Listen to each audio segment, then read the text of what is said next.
Bonjour à tous, astuce indispensable. Quand vous recevez votre RCM Loader, nulle part, souvent dans les tutos, vous avez comment mettre à jour ce petit boîtier. En effet, quand vous le recevez, il peut avoir une version antérieure. Ce qui est surtout intéressant, c'est qu'il n'est jamais mis à jour au niveau D4. Vous avez la mise à jour logicielle, ça oui, effectivement c'est fait. Mais par contre, le boîtier ne contient jamais le dernier firmware, le dernier mise à jour D4, le dernier payload. Donc comment ça marche? Très simple, regardez. Vous le recevez, vous avez donc le boîtier avec le petit gig derrière.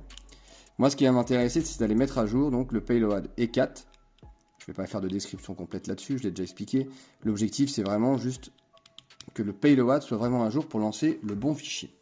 Donc, vous le connectez, vous le branchez directement à votre ordinateur. Vous allez avoir la fenêtre de l'explorateur qui va s'ouvrir. Voilà de quoi est fait le fichier. Quand vous l'avez, vous avez plusieurs dossiers. En fait, à la base, petite histoire, le fameux RCM Loader a été lancé au moment où il y avait SCSox, un des tout premiers effectivement, logiciels de hack. Donc il y a SCSox, Rainix, Atmosphere E4 et vous avez User 1, User 2, User 3. User 1, 2, 3, c'est si jamais vous ajoutez ou vous créez vous-même un autre payload. Le RCM Loader permet d'aller jusqu'à 6 payloads différents. Moi, ce qui va m'intéresser, c'est Atmosphere E4.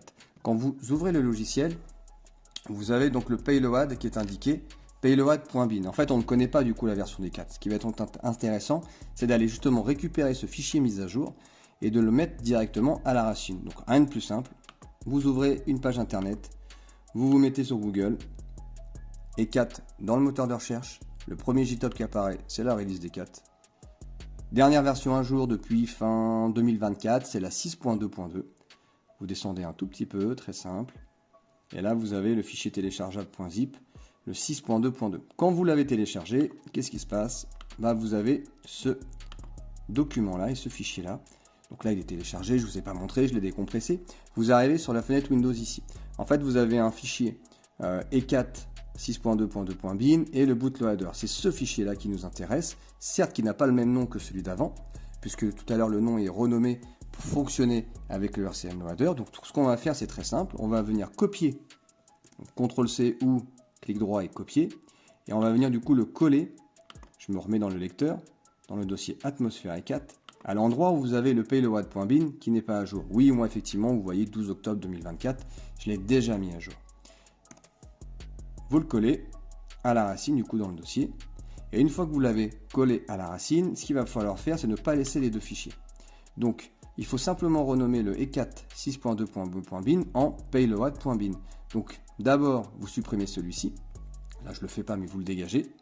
Et ensuite, vous renommez, clic droit, renommer, et vous remettez payload, P-A-Y-L-O-A-D, le tout en minuscule. C'est important puisque l'exécutable qui est dans le RCM Loader va aller récupérer ce nom-là. Si vous laissez tel quel le fichier, ça ne bootera pas.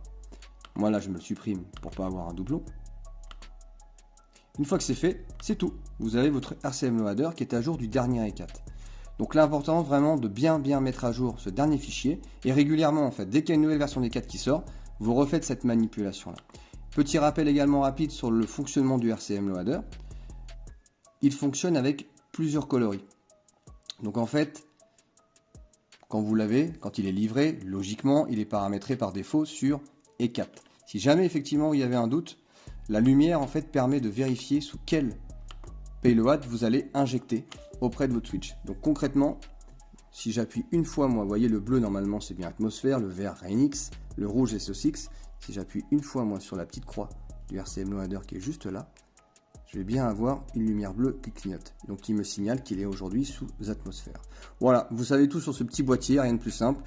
Une recherche Google vous dit entre 8 et 20 euros selon les sites et comptez entre 2 à 3 semaines à peu près pour le recevoir, donc anticipez. Mettez-le à jour, ils sont assez fragiles, durée de vie je dirais entre 1 et 2 ans. Donc voilà, mais pour le prix je vous conseille d'en avoir toujours 2 sous la main. Sinon il existe un logiciel qu'on peut utiliser directement sur l'ordinateur, mais la contrainte c'est qu'effectivement il faut brancher la Switch directement au PC. Voilà, écoutez, prochaine vidéo, n'hésitez pas, commentaires, questions, interrogations. Heureux de vous aider et bon courage et bon amusement.